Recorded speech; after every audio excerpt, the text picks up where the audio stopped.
Estos pasajes sonoros que acaban de escuchar son, para los que abordamos la creación de mundos sonoros para el medio cinematográfico y audiovisual, uno de los ingredientes y armas sonoras más importantes que podemos tener en nuestro trabajo de creación de sonido para cine y televisión. Pasos en distintas superficies, presencias, diseño de todo tipo de props, objetos, son solo uno de los ejemplos o unos ejemplos de la capacidad y peso que tiene el arte de Foley para influir dentro de la narrativa de cualquier mundo sonoro que abordemos. Además de ser el puente que une el mensaje verbal, diálogos, con los bloques de efectos de sonido, atmósferas, ambientes y la banda musical. Dentro de los distintos oficios que conforman la creación de mundos sonoros, el arte del Foley es una disciplina que quizá representa y reúne para mí todas las características y virtudes más relevantes que lleva implícito el trabajo sonoro aplicado a las imágenes, como son la experimentación, creatividad técnica, ejecución y expresividad. Además, implica un alto grado de dificultad y pericia que solo se domina a través del tiempo, la práctica y, por supuesto, una innegociable vocación por lo que se hace. Somos mitad clowns, mitad mimos, me decía en una entrevista que pude realizar en labobinasonora.net a otro de los ilustres maestros del Foley nacional, como es el gran Quico Vidal. En el año 2015 tuve la ocasión de abordar un especial en el que nos acercamos al mundo sonoro que rodeaba a un suceso maravilloso surgido en nuestra industria y llamado Soundtrops, especialistas en el arte de Foley, cuyo cuartel general actual se radica en Santiago de Compostela. Mágico lugar, sonoro también, desde el cual siguen dispersando su arte sonoro por todo el mundo. Detrás de esta emprendedora tropa sonora y capitaneando el barco se encuentran dos viejos conocidos, como os decía, que a muchos de vosotros sonarán sus nombres. Son Miguel Barbosa y Diego Stau, a los que yo particularmente conocía desde su etapa profesional en los estudios Cinemar Film, unos estudios de referencia de una Galicia incipiente sonora, ¿no? Casi ya una década larga. Miren, entre Miguel y Diego suman ya más de 500 producciones hasta la fecha, en las que han participado, en las que han aportado su arte sonoro.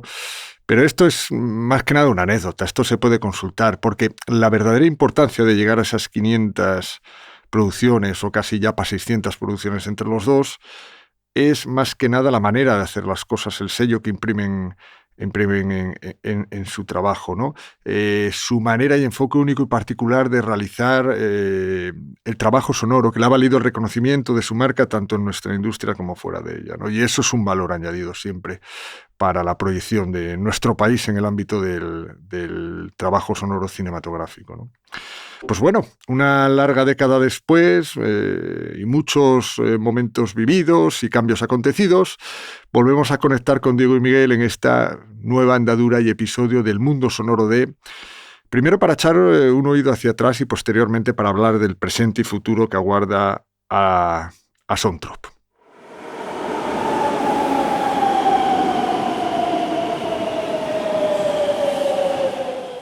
El mundo sonoro de... Sonoros saludos, Miguel y Diego, bienvenidos a este nuevo Mundo Sonoro que es una de las secciones de esta nueva aventura que es el podcast de labobinasonora.net. Es un verdadero privilegio teneros aquí y muchas gracias por acudir. Gracias a ti. Un gusto. Han sucedido muchas cosas desde que nos conocimos allá por la década del 2010, ¿no? Corregirme si me equivoco, ¿eh? Estamos entre amigos, como quien dice. En la que estabais asentados permanentemente en aquella época, recuerdo, en los estudios Cinemar Films, ¿no? De hecho, tú, Diego, venías de los estudios Sodinor, ¿no? Recreo. Sí, Sodinor en Vigo desde el año 99 o así, aproximadamente. Unos estudios especializados sobre todo en doblaje, ¿no? Que era una industria de peso y de referencia en Galicia. Sí, al tener un canal autonómico propio, pues bueno, había mucho doblaje. Claro, en esos estudios Cinemar Films, me refiero a los oyentes, les podemos decir que eran como una referencia sonora en su momento de la Galicia cinematográfica y audiovisual, ¿no? Una Galicia emergente, ¿no? Un estudio por la que pasaron películas o en el imaginario del oyente, pues Celda 211, se puede imaginar, todos la recordamos, pues pasó por aquellos estudios en sus procesos de postproducción. me interesa preguntaros o que hagáis un poco de feedback sobre aquella época incipiente de los estudios Cinemar, de aquella Galicia sonora, ¿no? Del novo cinema galego también. ¿Qué recordáis de aquella época? Pasados ya toda esta década larga, ¿no? Hasta el momento actual. ¿Qué recordáis de aquello? Bueno, para mí particularmente fue un proyecto muy interesante porque además coincidió también con un traslado físico, porque yo realmente vivía en Vigo, me vine a Santiago un poco acompañando ese proyecto, que en principio nació con mucha ilusión y la idea, bueno, pues era buena, ¿no? Y ahí estuvimos, bueno, pues ya no sé cuántos años, pero bueno, casi 8 años o 9. Algo antes se incorporó Miguel y bueno, hicimos cosas muy interesantes, sí. Yo tengo un buen recuerdo, vaya. Y para ti, Miguel, ¿cómo se produce? Es que creo recordar que me lo comentaste alguna vez, tu entrada en Cinemar. Pues yo tenía un profesor que se llama Xaime Fandiño, que ya está jubilado, y un día, por casualidades de la vida, pasaba por delante de ese estudio y se encontró a Diego. Y hablando porque de una cosa u otra, porque los dos habían estado de profesores en Cuba, en la escuela de San Antonio de los Baños, pues una cosa llevó a la otra y Diego le dijo, mira, tenemos una sala Foley nueva, y creo que se la enseñó y... Sí, yo le dije, si tienes algún alumno que consideras que destaca o tal, pues oye, que me llame. Y 5 horas más tarde así ya recibí un mail de Miguel. No creo que no tardó mucho más. Ese Porque profesor, tú, Miguel, la verdad es que era muy... Tú estudiaste comunicación audiovisual, corrígeme si me equivoco, ¿eh? Sí. Estoy recordando así a vuela pluma. Y ya mientras tus estudios de comunicación audiovisual, ¿qué fue? ¿La Universidad de Vigo, Santiago? Sí, de Vigo. De Vigo, ¿ya mostrabas alguna inquietud por el mundo sonoro, sobre todo aplicado en el medio cinematográfico, ¿no? ¿O es una cosa que descubriste a posteriori? Sí, yo realmente me quería dedicar a digamos, a sonido audiovisual. No tenía muy claro cuál de los dos mundos, pero en el 2006 tuve la oportunidad de hacer prácticas en una cadena de televisión en Inglaterra, que era una cadena americana que se llama ESPN. Y bueno, ahí digamos que mi tutor de prácticas era un ingeniero de sonido que había tenido una trayectoria ya muy larga. Él había estado trabajando 20 años en la BBC y me explicó los dos mundos, el mundo sonoro televisivo y el mundo sonoro cinematográfico. Y yo la verdad es que no conocía el mundo sonoro cinematográfico muy a fondo, y ahí, a partir de ahí fue cuando lo empecé a descubrir. Y bueno, yo creo que con el paso de los años me fui dando cuenta que digamos que el trabajo audiovisual, digamos sonoro, puramente sonoro, el gran punto de partida es el sonido cinematográfico. Para mí es el más artístico, el más creativo, el más, no sé, más libre en ese sentido. Y que bueno, aún incluso a día de hoy cuenta con unos tiempos de trabajo pues bastante más holgados que otros para poderte expresar, digamos. Después acabé la carrera y eso, empecé a trabajar en este estudio en Cinemar y bueno, empecé poco a poco a grabar Foley, un poco viendo cómo grababan alguna vez cuando venían Julian Naudet y Patrick Ghislaine. Y también estuve una semana en los estudios de La Bocina con Alex, al que se lo agradeceré toda la vida. Sí, además es muy interesante porque es esa especie de figura que el otro día en el primer episodio del Mundo Sonoro D con Álvaro Íscar recordábamos que se está perdiendo un poco, que es la figura del tipo meritorio, ¿no? En el sentido de aquel que pica la puerta, se interesa, va a los sitios, ¿no? Ahora, para interesarse, asentarse. Aún a día de hoy, yo creo que salvo contadas excepciones, digamos que el trabajo realmente, propiamente, se aprende en los centros de trabajo, ¿sabes? El oficio. Estoy Digamos totalmente que si de tú acuerdo. quieres hacer Foley, no lo vas a aprender en una escuela, bien. Vas a tener, sí o sí, pasar por un estudio de sonido y, evidentemente, donde lo hagan. Y de la misma manera que si quieres ser montador de sonido, vas a tener que vas a acabar aprendiéndolo tal, porque no es imposible que en un temario educativo, pues con 3 prácticas aprendas a afrontar todo tipo de situaciones. Al final, en el entorno de trabajo, muchas veces afrontas, digamos, entregas muy ajustadas. Ese tipo de, digamos, de retos, pues son los que te hacen, bueno, sacar lo mejor de ti en el mejor tiempo posible, digamos. Estoy totalmente de acuerdo. Tú, Diego, cuando sales de Sodinor es un poco para afrontar esa apuesta de largo de Cinemar. Me acuerdo que me habías comentado Sí, a muchas ver, veces, yo ¿no? mi inquietud empieza cuando también arranco como en el doblaje, ¿no? Que es como a veces un poco como técnico de doblaje, ¿no? Que es un trabajo, bueno, que me introdujo un poco en el mundo este. Lo que pasa es que ya poco tiempo tardé en empezar a hacer pues producciones para series de producción propia aquí en Galicia. Ahora, con la perspectiva, claro, eran producciones bastante básicas, ¿no? Eran, bueno, pues un estéreo, controlando los picos y ajustando niveles y poniendo algún ambiente, pero bueno, ya era bastante precario comparándolo a lo que hacemos hoy. Y ya me empezó a interesar el mundo 5.1 y todo esto. Y claro, yo estudié el año 95. En la escuela de Someso de La Coruña, de imagen y sonido. Entonces, claro, ahí prácticamente no se hablaba de esto. Entonces, ya por mi propia inquietud y por querer aprender, pues también me empecé a mover un poco y salí de Galicia, porque aquí en Galicia al final no había, aunque hubiese una comunidad, y la hay, ¿no? Audiovisual bastante interesante. Sí, pero en aquel momento todavía estaban haciendo cosas o intentando. Sí. Claro. Y todo parece que tenía que pasar por Madrid. Había ciertos procesos que sí o sí iban a pasar por Madrid. Entonces, bueno, mi inquietud me llevó a petar en muchas puertas, pero un poquito como hizo Miguel, por aprender. Y es que es la manera de, bueno, considero que es como hay que seguir haciendo hoy en día. Entonces, peté por varias puertas y la que me abrió y me acogió muy bien fue la del Pelayo con la bocina. Te hablo de eso, del año 2000 y algo. 2002, 2003 o así, 2002.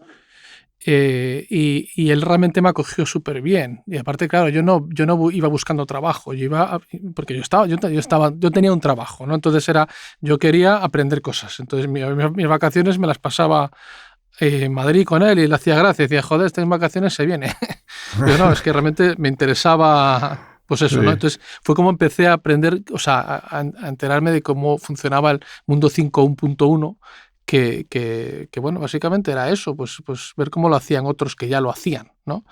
Y así empezó también. Y a raíz de eso, bueno, pues ya planteamos el proyecto de Cinemar y todo eso, ¿no? Y me suena todo muy pasado, porque desde entonces han pasado muchísimas cosas. pero la realidad es que fue así, ¿no? Y entonces, bueno, pues han pasado 20 y pico años. 20 y pico, claro, 20 y pico años desde que realmente comenzaste en Sodinor ya, ¿no? Que se puede decir claro, que era claro. ese previo a esa etapa de Cinemar, donde sí, luego eclosiona lo que comentábamos de ese nuevo cine galego, ese Galicia sonora. Sí, ¿no? pero en eso, y a mí, lo que decía Miguel también se movió mucho, y a mí fue lo primero, cuando me escribió, fue lo primero que me llamó la atención, que si hubiese ido de Inglaterra y no sé qué, eso demostraba un interés más allá de me gusta, ¿sabes? Me gusta y me muevo, ¿sabes? Y eso es el primer paso. Ahí fue como, ostras, este chaval le mola, o sea, le gusta esto, claramente. Por tanto, desde aquí, tanto Miguel, Diego como yo, animamos a todo el mundo a que piquen a las puertas, que eso no ha cambiado y eso siempre lo mantengo. Yo, piquen a la puerta, que siempre serán recibidos, siéntense y ver cómo se hacen las cosas, que es por donde se empieza. Es habitual hoy en día que la gente se sorprenda cuando igual alguien me pregunta ¿con qué andáis? Y yo digo, pues estamos haciendo una peli de Noruega, una serie de Dinamarca... Sí. Otra peli para Suiza, una serie nacional y otra peli de otro lado. Y claro, realmente es un trabajo de muchos años y una forma de concebir el trabajo y las relaciones laborales más allá del ámbito local, porque nosotros teníamos un gran problema y es que estábamos en Galicia. Y en Galicia, pese que hables de Novo Cinema Galego y todo esto, que estuvo muy bien, realmente en tiempo, Galicia... Es por sí, pero en Galicia había muy poca producción audiovisual, pero poquísima, hasta el año 2000, yo qué sé, cuando empezó a explosionar ahora todo, un poco, hay bastante más, hay mucha, digamos, pero en el año 2010 no te creas que había mucha por ahí.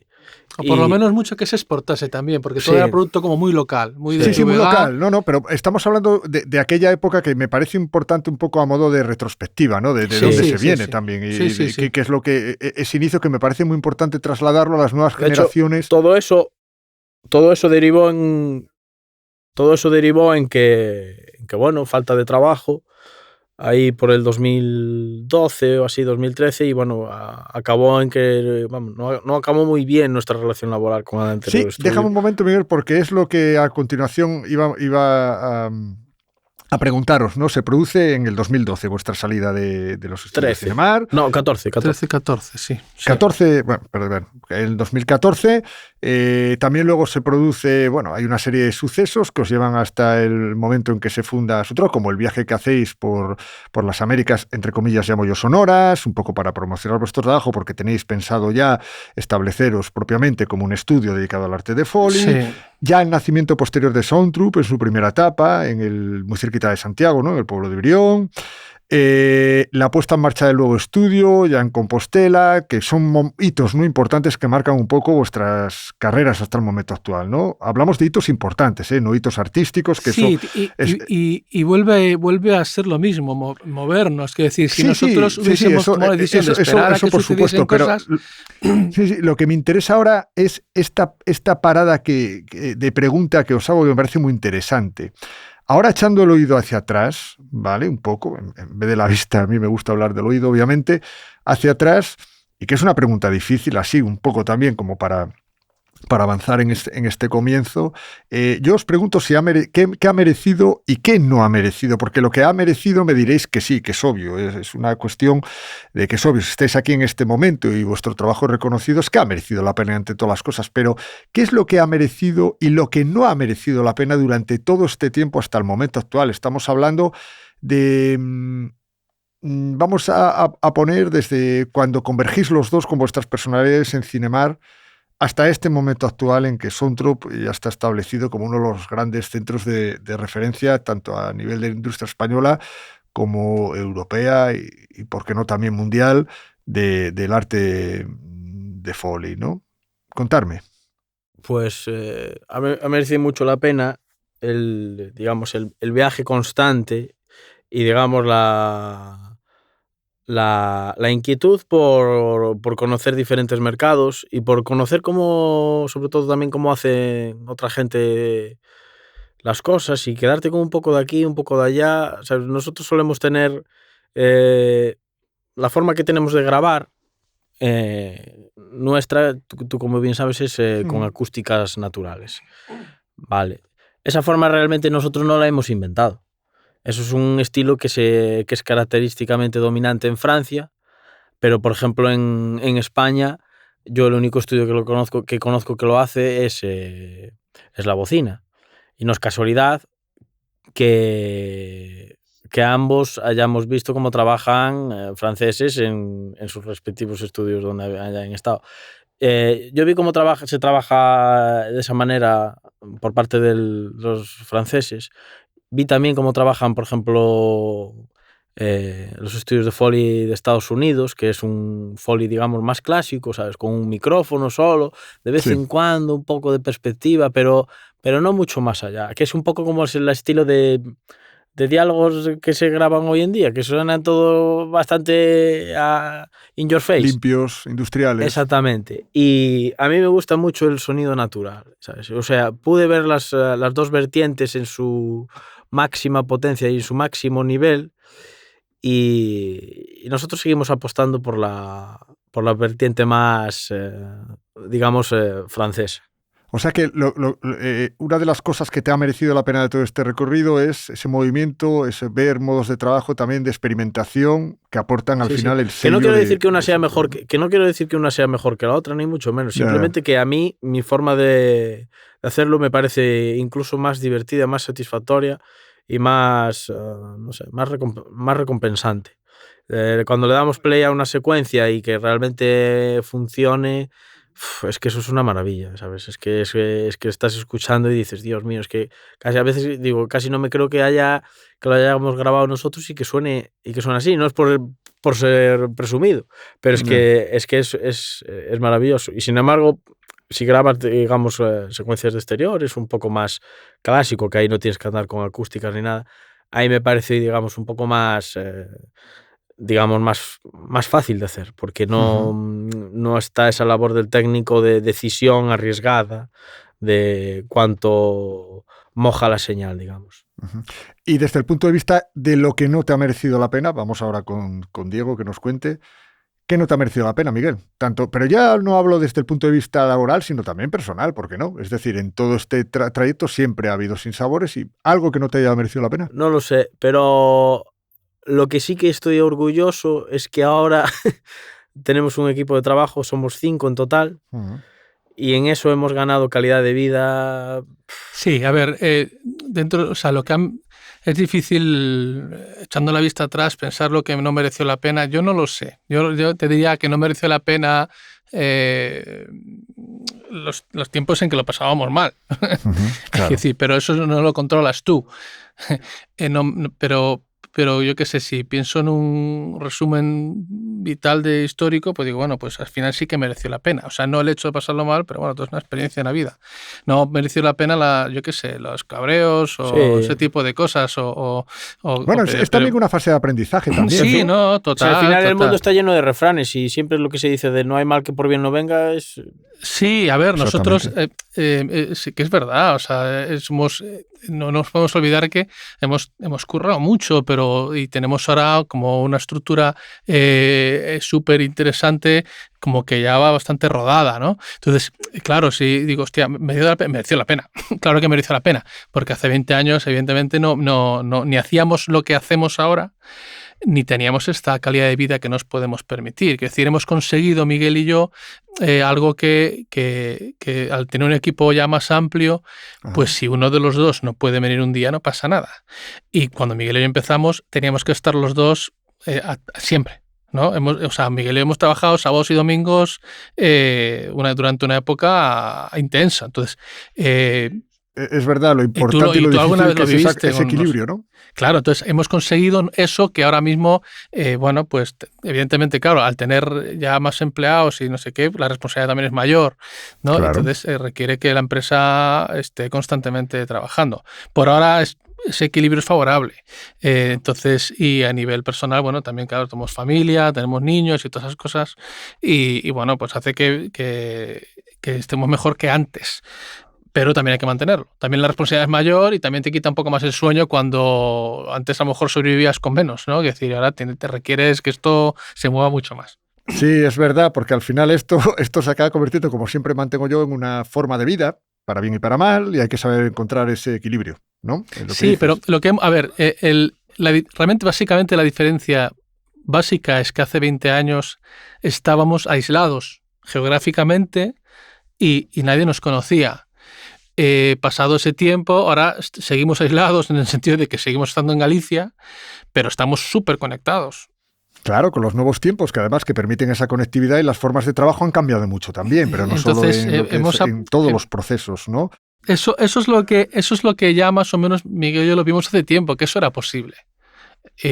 Tampoco tanto tiempo. Y es verdad, porque yo hablé con muchos compañeros y sí que es verdad que algunos mostraban su escepticismo. En la no presencialidad, ¿sabes lo que te digo? ¿No? En perder ese control físico de tenerlo todo controlado. No, pero cada vez se hace más. Quiero decir, sí que es verdad que, por ejemplo, para hacer una postproducción completa, sí que tienes mucho más contacto con un director o incluso con un productor, ¿no? Que puede querer hacer visionados. Entonces, ahí sí que estar un poco deslocalizado es más difícil.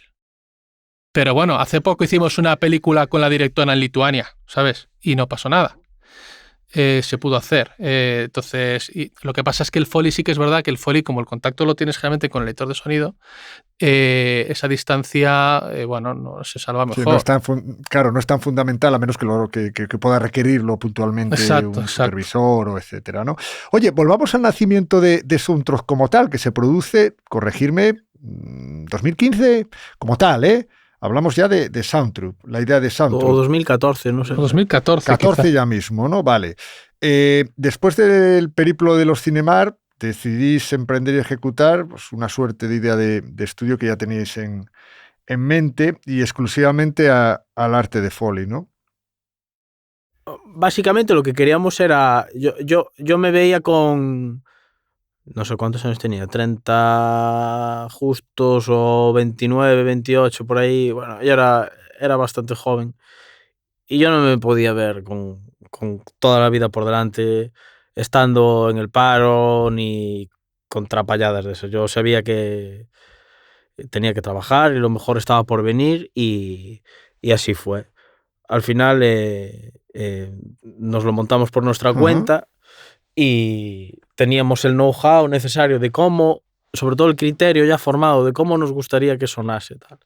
Y entonces realmente hicimos grandes producciones en un sitio que así a priori igual no era el ideal, pero bueno, habiendo know-how, el resultado era muy bueno, ¿sabes? Me resulta muy interesante, y también lo comentaba en el anterior Mundo Sonoro de con Álvaro Díscar, claro, todos sabemos lo que cuesta primero tomar la decisión, y en este caso me estás comentando que teníais el know-how, el cómo, ¿no? La experiencia también adquirida, y sabéis directamente dónde ir. También ese viaje que hicisteis por América, mostrando vuestro trabajo, en búsqueda un poco de testear, ¿no? El ecosistema, ¿no? Como tal de lo que podíais estar. Pero a mí lo que me interesa también en esta pregunta, o lo que quería exponeros, es... a ver, todos sabemos lo que cuesta emprender cualquier cosa, ¿vale? Y más en un sector como es el nuestro, como es el del sonido, que es pequeño en este país y con mucha competencia. Si bien es cierto que el arte de Foley no tiene tantos profesionales como pueda ser el del diseño de sonido, la edición de sonido, el montaje de sonido, ¿vale? Claro, por esa razón me interesa mucho preguntaros, y de cara también a quien nos esté escuchando y tenga una especial inquietud o esté con esa idea de, joder, pues me gustaría montar algo, apostar por algo tal. Claro, yo lo que os quiero preguntar es, ¿cuáles fueron las principales dificultades que recordáis a la hora de hacer ese emprendimiento inicial de Soundtroop en su primera etapa y embrión, que os encontrasteis, ¿no? ¿Y cuál era el feedback también que recibíais de aquellos primeros clientes que os iban llegando, ¿vale? Poco a poco en el estudio, ¿no? Estamos hablando de Soundtroop embrión en la primera etapa, ¿no? Después de la salida de Cinemar. Contarme. Fue un proceso muy natural y, ¿sabes? Era en plan, te surgía un trabajo, pues decías, pues mira, si lo quiero cobrar, me tendré que hacer autónomo, ¿sabes? Y después llegaban más trabajos, y entonces decidimos montar, así resumido muy rápidamente, una sociedad limitada. Recibimos más trabajos, pues mira, deberíamos buscar la manera de no trabajar en una casa, con las limitaciones que ello tiene, también los beneficios que tenía para nuestra forma de trabajar con acústicas naturales, que eso era también una cosa muy buena. Y tuvimos que adquirir un local, después hacer una obra, un estudio todo completamente insonorizado, y digamos que fue todo un proceso, digamos, muy natural. No fue coger y decir, vamos a construir 4 salas de Foley, 2 salas de mezcla. Está claro que era a partir desde muy poquito, en el sentido de, claro, Miguel y yo cuando salimos del otro estudio salimos con un poquito una mano delante, otra detrás. Entonces dijimos, bueno, aprovechamos ese estudio que realmente era mi casa. Entonces, claro, eso en el sentido de, bueno, al hacer una propia casa, pues tienes la ventaja de que no tienes que alquilar un local, pero también acaba teniendo desventajas, ¿no? Pero funcionó muy bien. Y lo que sí, yo creo que lo que sí nos ayudó era nuestra experiencia. O sea, claramente la experiencia adquirida y cómo lo queríamos. Eso lo teníamos muy claro, es decir, y eso fue lo que nos ayudó a que las cosas se hiciesen bien. Para que te hagas una idea de cómo eran los inicios,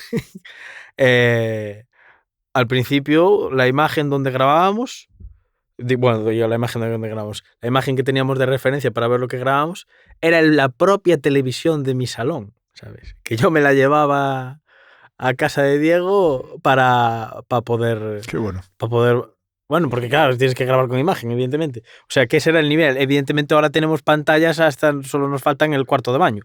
Pero... Hay pero una foto, a ver si la encuentro, Óscar, te la mandaré, que tenemos el portero, claro, bajo cubierta de mi casa, que era, Sí. claro, estaba como un poquito diáfano. Bueno, tenía como 2 salas y hay una foto que está muy bien, todo lleno de cables y una especie de caballete y una tele ahí mal puesta encima de... ¿Y era donde? Pero ojo, ¿sabes qué era lo mejor? Que después igual tú cogías y le dabas play y la verdad es que, te juro, Sonaba no, muy bien. no es por ser pretencioso ni presumido tal. Evidentemente hubo mucha evolución de estos años desde atrás hasta aquí. Sí. Pero aún a día de hoy, si le doy play a algo que hayamos grabado allí de lo primerísimo tal, está bien. Sí, sonaba Está muy bien. bien. Y el feedback que teníamos era, claro, era de algún cliente americano Sí. de un nivel espectacular, ¿sabes? Y nos decían, igual el feedback era holy shit, you guys are awesome, que es en plan, joder, sois la hostia. Es sorprendentes, ¿no? Claro. Sí, incluso era gracioso porque alguno nos decía, pero que tenéis un local muy grande, ¿no? Y dijo, sí, grandísimo. Te guardaban los secretos. Oye, Miguel y Diego, ¿qué recomendaríais a cualquiera, lo que os comentaba antes, que se quiera lanzar a un emprendimiento de este tipo? No en el arte de Foley, pero sino un poco a poner un pequeño estudio. ¿Recomendaríais algo en el contexto actual? ¿Algo con la experiencia que habéis tenido hasta ¿Pero hoy a qué en te día, refieres? o... ¿Algo ¿A qué te refieres? ¿A nivel de equipamiento, de instalación, de equipamiento? No, en general, ¿no? Si merece la pena, no merece la pena, que tengan cuidado con eso. Algún consejo, algo... Sí que merece la pena, pero yo me gusta mucho una frase que decía el mezclador Nicolás de Pulpiquet hace años, que cuando le preguntaban si se consideraba el trabajo más técnico o más artísticos. Y él, no me acuerdo exactamente sus palabras, pero él claramente tiraba por la visión artística y estética del sonido más que de la técnica. Que la técnica evidentemente hay que tenerla, pero lo que es el concepto y el criterio, eso es fundamental. Sí, no, Porque al final te entiendes, teniendo concepto y criterio, te entiendes con un cliente de la India, de Dinamarca, los flujos de trabajo con cualquier lado. Eso es vital. Quiero decir, la parte menos importante es el Pro Tools o todo esto. Quiero decir, eso es más o menos asequible, ¿no? Quiero decir, pero sí que es verdad lo que dice Miguel. O sea, sobre todo el criterio, el gusto y las ganas de hacerlo. O sea, claro. Y sobre todo el sello, y es a donde os quiero llevar ahora, porque ya instalados ya en desarrollo en esa primera etapa del estudio de Brion de Soundtroop, yo tuve la oportunidad de realizaros una visita, ¿la recordáis? Bueno, ya fue hace algunos añillos, ¿eh? Ya pasó tiempo. Sí. Exactamente, ahí tuve la oportunidad de visitar estos estudios que nos estaban comentando Miguel y Diego, 8 años, en su casa, en Brión, a 14-15 kilómetros de Santiago, de Compostela capital.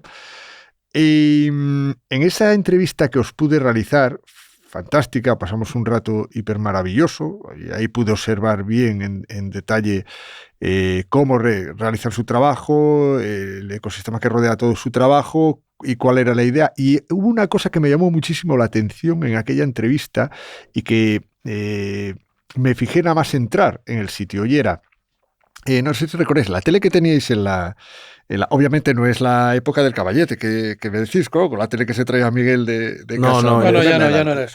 La tele que teníais en la control room, ¿no? En la sala más o menos central, esa tele que teníais tenía vuestro logo ya de Soundtroop, pero azul, me acuerdo, tengo las fotos. De hecho, todos los que nos están oyendo podéis acceder a la entrevista que se hizo, si no ya la postearé en su momento, el reportaje que hice de la visita, y veréis la foto allí de Miguel y Diego posando, y encima de ellos hay una tele con el logo de Soundtroop. El logo antiguo. En azul, ¿vale? Y en letras blancas. Pero lo que a mí me llamó mucho la atención es la leyenda que estaba situada debajo de ese logo, ¿no? Y en esa leyenda ponía audio storytelling, ¿no? Entonces ahí sí que me quedé yo un poco más ensimismado en ese concepto que luego ellos me explicaron y mantenían a lo largo de toda la entrevista. Ese concepto del storytelling, porque me hablaban permanentemente hablábamos de la construcción de plano sonoro, de la interacción psicológica de los objetos o del uso del fuera de campo, cómo aportar un plus narrativo o ir un paso más allá, ¿no? También del folio location, ¿vale? Todos esos conceptos que hacían crear una marca única que sigue siendo, me imagino, vuestro sello de identidad.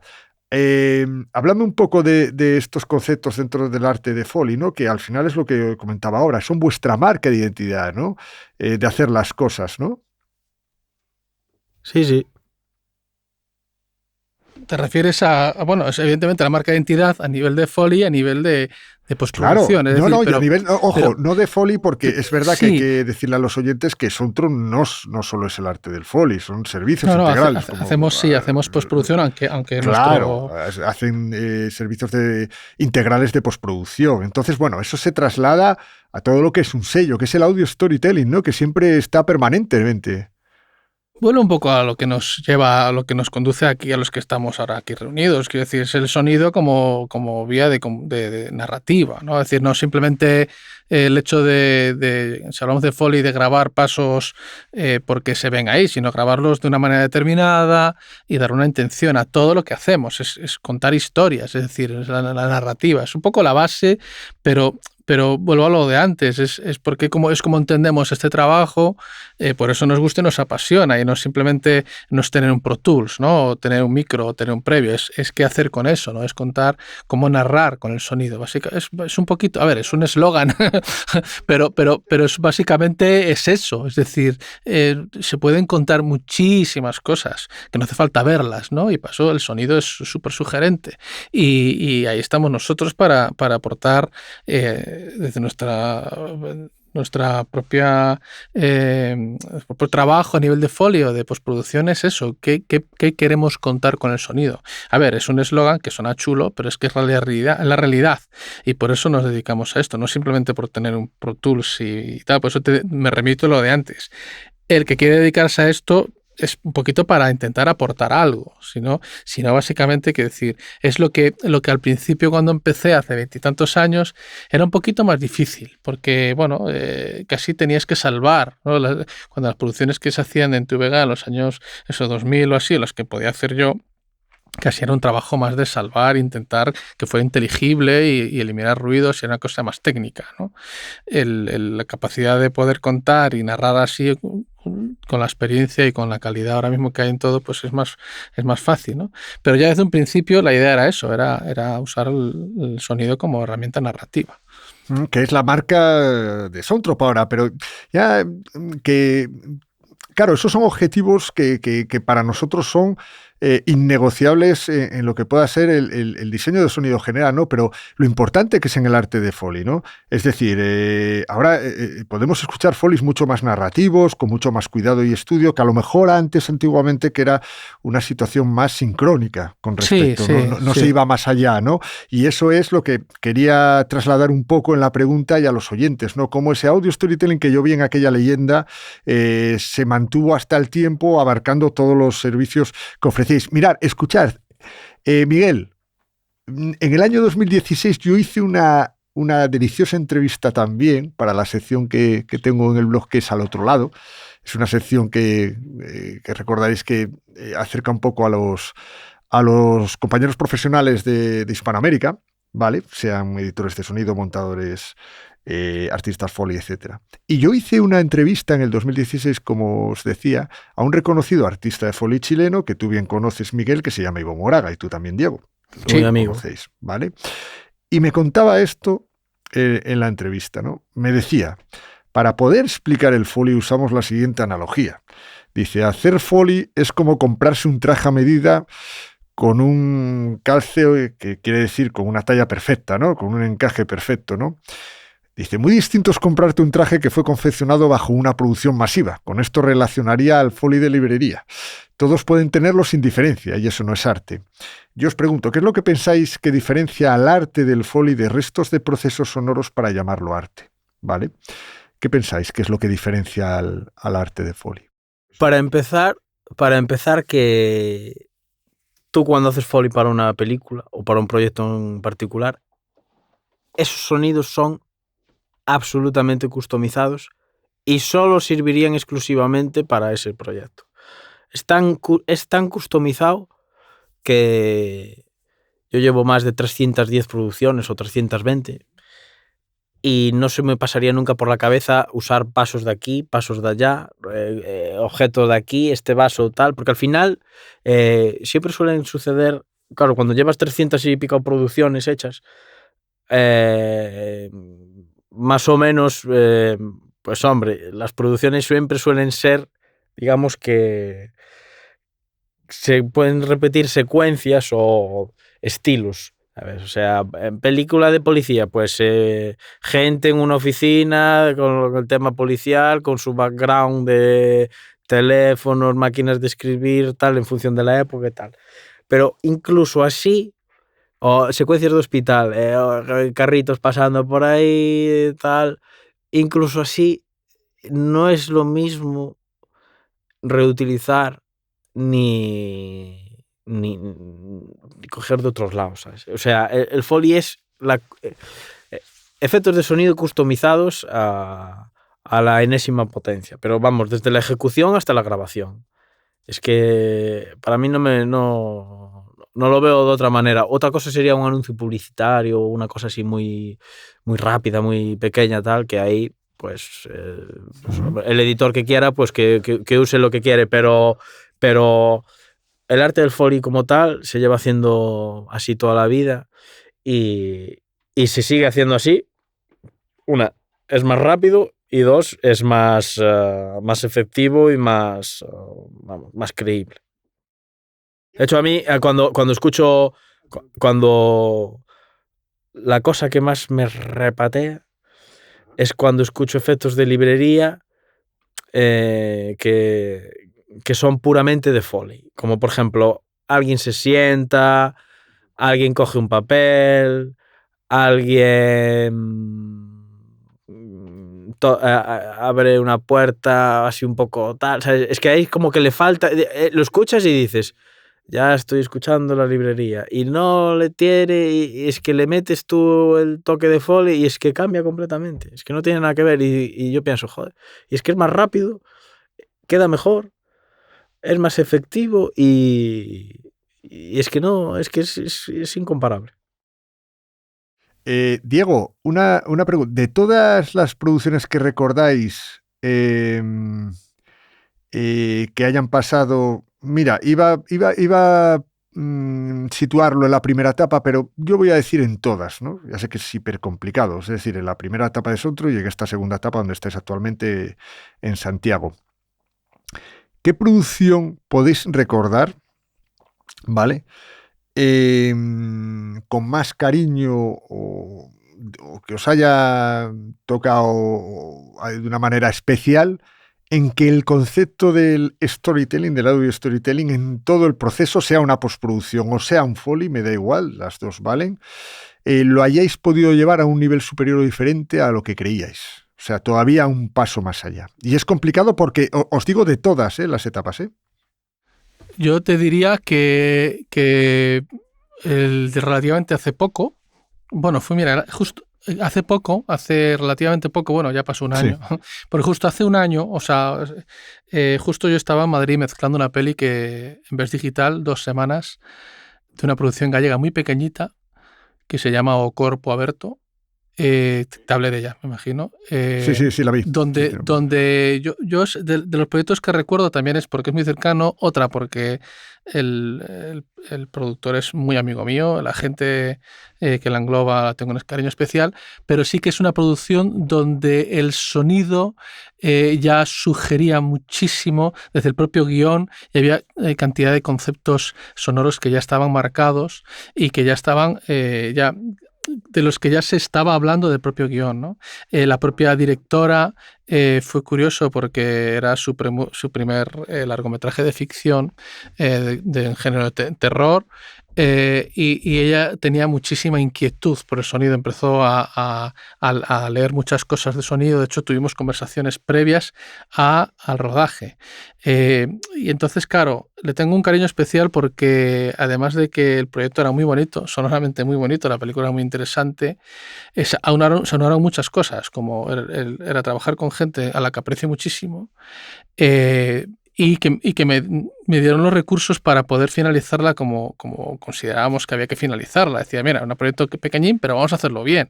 Entonces, bueno, hacemos todo en Galicia y evidentemente vamos a mezclar una sala buena y pude estar 2 semanas en Best Digital en Madrid, ¿no?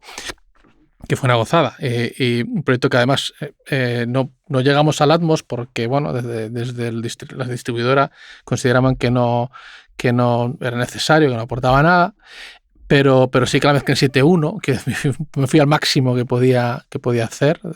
Y sí que a nivel después, básicamente narrativo, sí que fue muy bonita, porque aunaba la naturalidad, por un lado, de los espacios sonoros y de las aldeas y de todo lo que se recreaba, con un punto fantasioso de colchones sonoros totalmente irreales, ¿no? Entonces se jugaba un poquito a todo. Y tengo un recuerdo fascinante de esa película. Yo lo pasé bomba y creo que quedó muy, muy interesante, a todos los niveles. Es una peli pequeña, no es una peli muy comercial, la verdad. Pero sí que es una peli que a todos los niveles, foto y de sonido, fue súper, súper bonita. Y entonces, claro, incluso a nivel de... Hicimos todo el proceso y el Foley, por ejemplo... ¿Perdona? No, que desde aquí vamos a recomendar a todos los oyentes que le echen está en una Filming oída y un vistazo.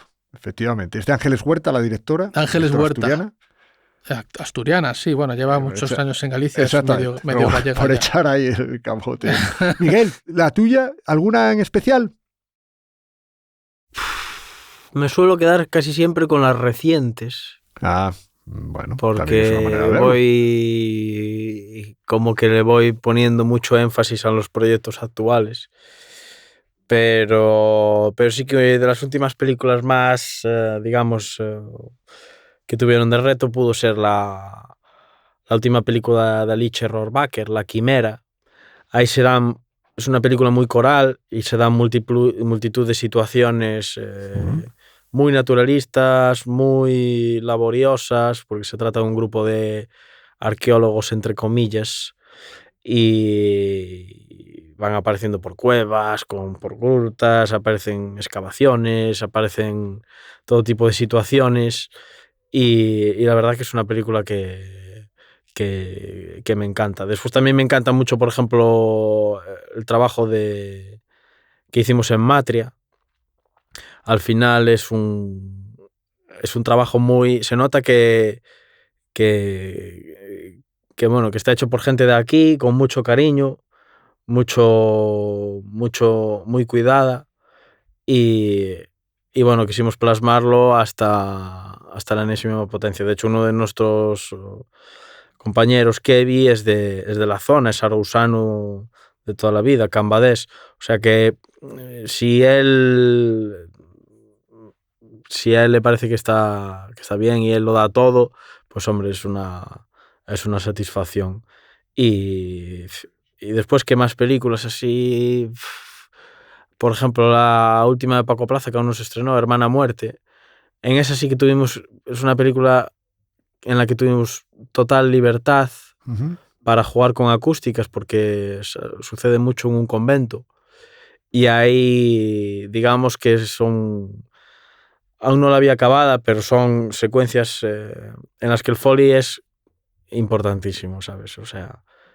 Y si me habléis de directores, solo algún director en todo este tiempo, ojo, no en construcción sonora, pero en el Foley. Y no me vale la peli esta de 3, que era temática obviamente, y me imagino que el director tuviese especial énfasis, pero que prestase director, fíjate si lo pongo complicado. No supervisor de sonido, equipo o editor, montador, no, director.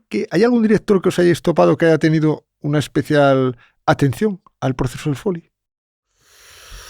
Es complicada, ¿eh? ¿Algún director? Es complicada si hablamos de películas que hayamos hecho aquí, porque tampoco hay tantos directores con los que hayamos trabajado aquí. Ahora, hablando de Foley, hablando de sonido en general, el feedback suele ser bueno, pero hablando de Foley, no. Me estoy acordando ahora lo voy a contar aquí, de una vez que Gabriel Gutiérrez, que es amigo y cliente nuestro, un día me llama cuando hicimos La Fortuna, después del capítulo 1, entregar el capítulo 1, que Amenábar le preguntó quién había hecho el Foley. y le preguntó si había sido, como dijo, si habían sido los de... Sí, un equipo internacional anterior. Y Gabriel dijo, no, son unos amigos gallegos míos. y le llamó mucho la atención. Y Gabriel me llamó para decírmelo y me hizo mucha ilusión.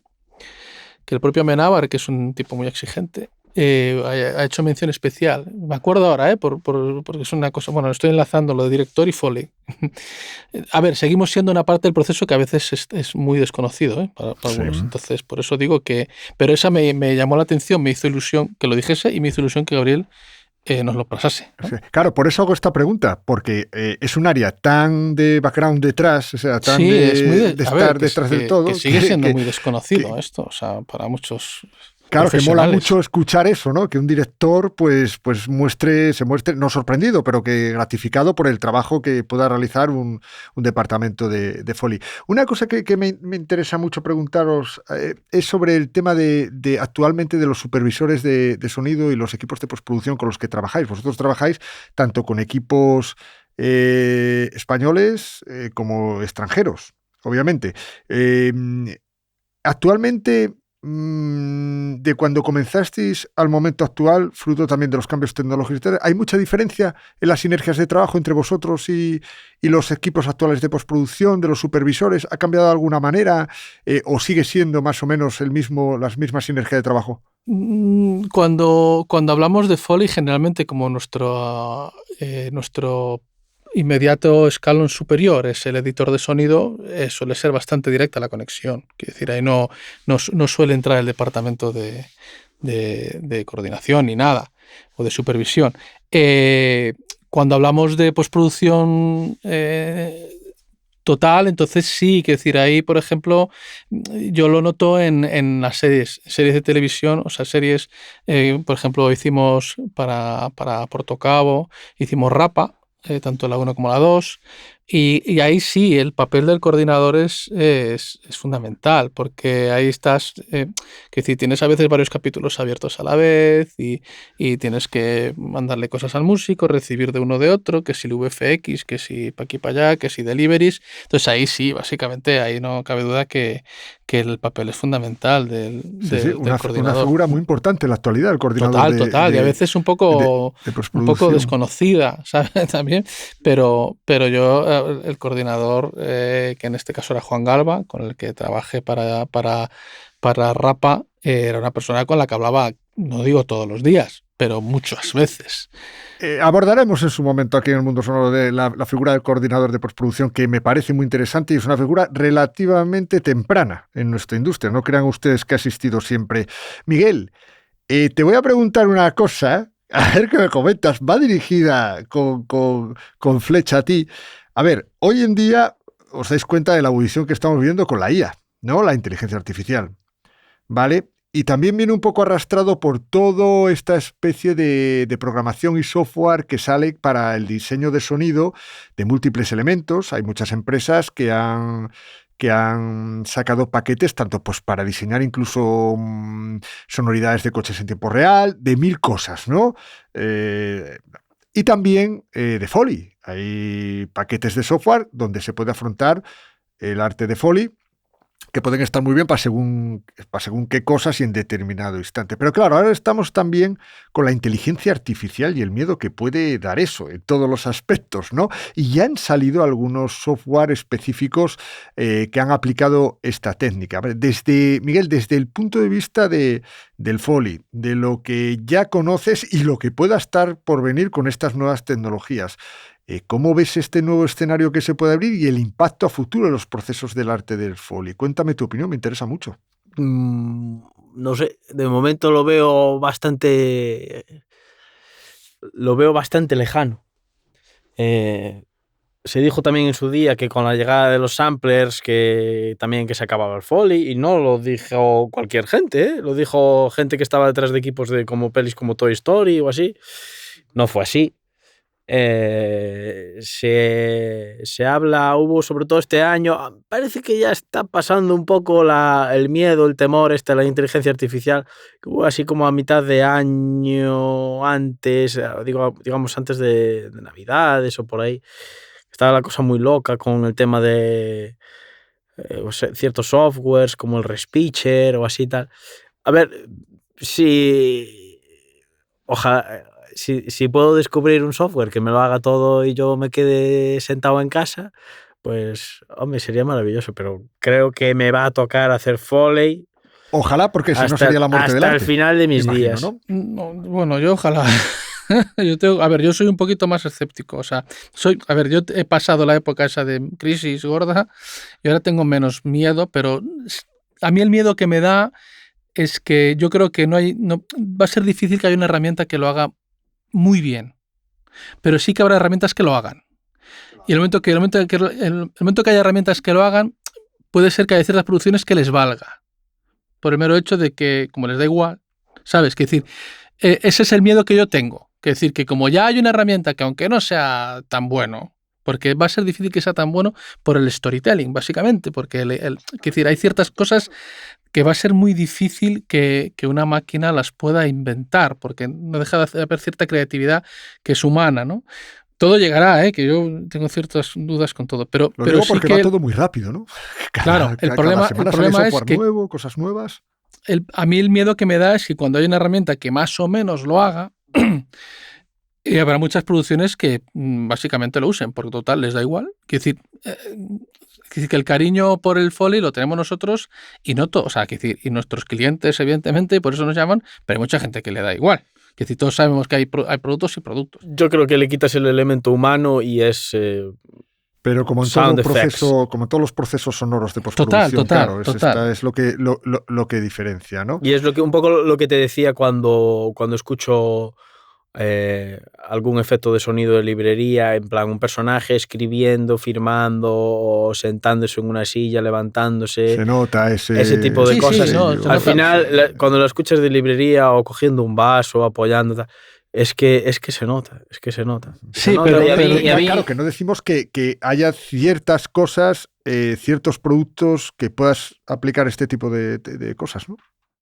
Yo espero que la sensatez también se mantenga un poco, pero yo algo de miedo le tengo, o sea, por nuestra parte y por muchas otras. Ya ni siquiera pienso en lo mío solo, pienso un poco en el futuro en general de la propia humanidad. Bueno, vamos a llamarlo respeto más que miedo, ¿no? Sí, respeto porque va tan rápido y no sabemos hasta dónde puede llegar en el tiempo que, bueno, veremos, ¿no? Ahora sí, lo mejor ahora mismo es, bueno, vamos a seguir y ya está. Tampoco hay ciertas cosas que están un poco fuera de nuestro control, ¿no? Pero bueno, no seré yo quien apoye todos esos sistemas, yo estoy bastante en contra. Escucharme estos nombres, que no hemos hablado de ellos y yo creo que son una parte importante. Bueno, lo habéis dejado, han salido a la luz hace algunos minutos, pero si yo os hablo de Kevin Agunde, Kevin Carvalho, Cés Dieguez, ¿qué significan estos nombres en vosotros? ¿Qué es para vosotros? Habladme de ellos y son de nuestros su rol hijos. En vuestro equipo. ¿Qué significan para vosotros? No, hombre, ya son la estructura de la empresa, que es decir, ahora forman parte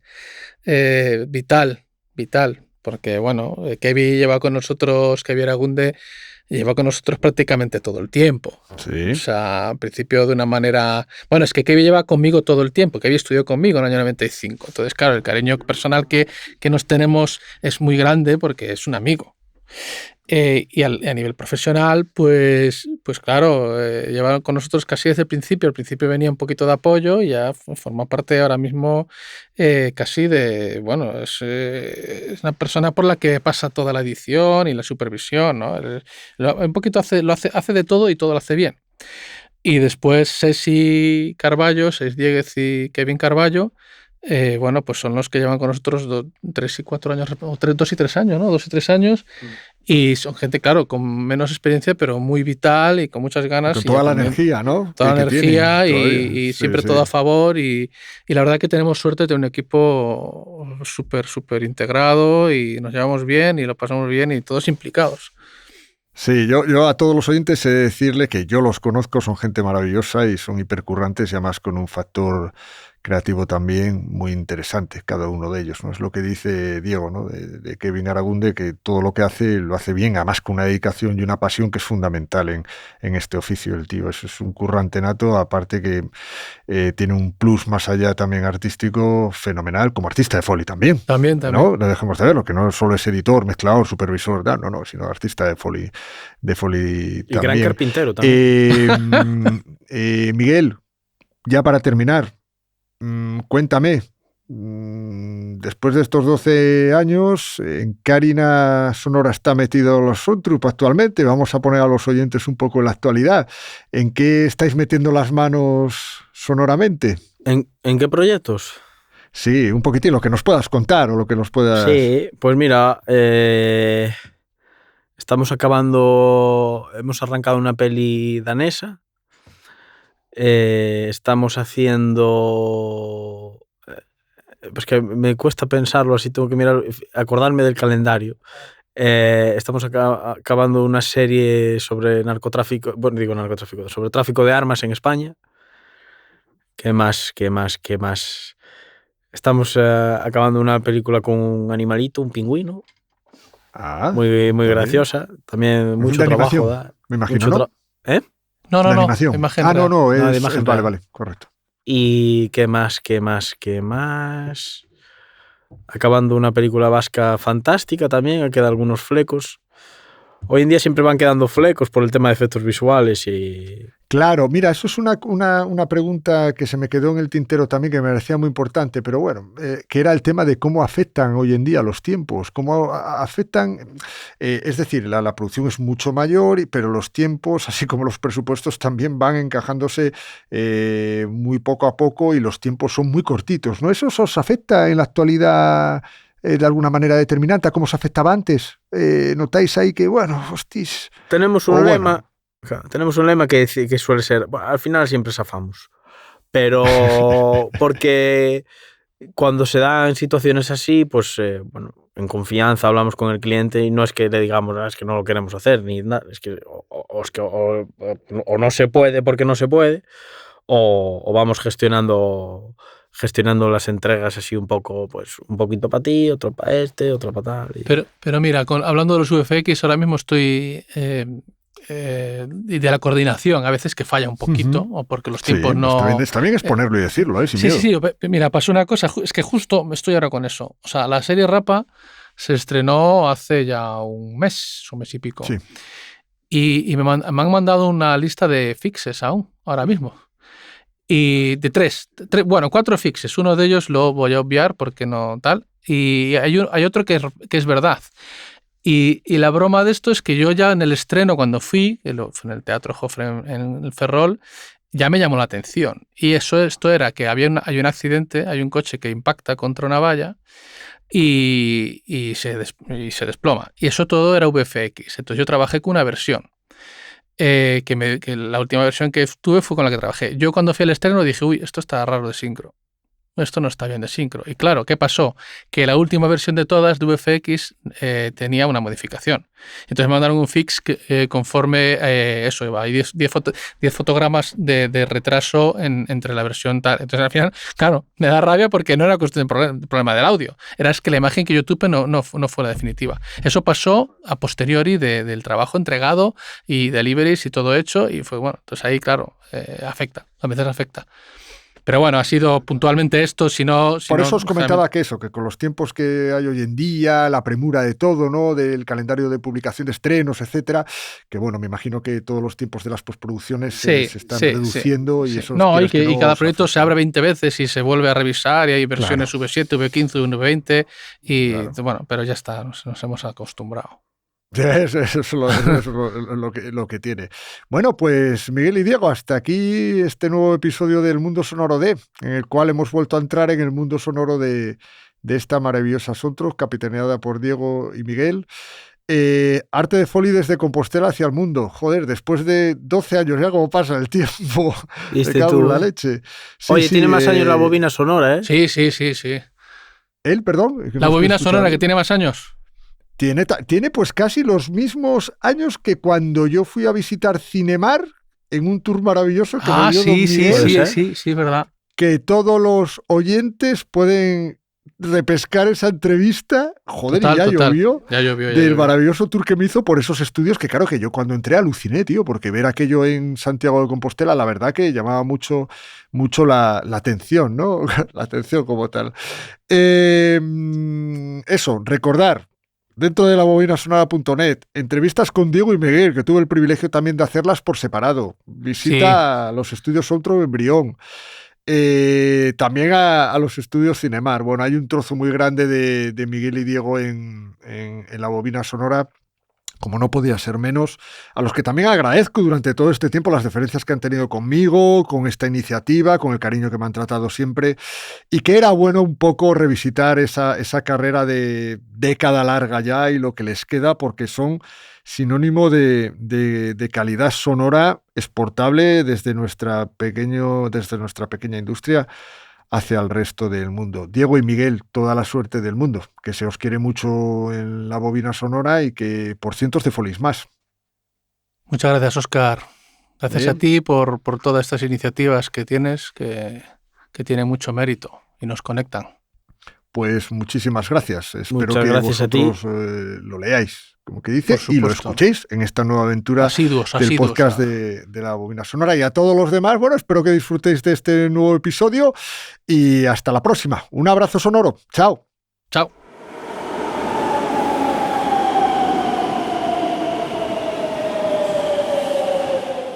El mundo sonoro de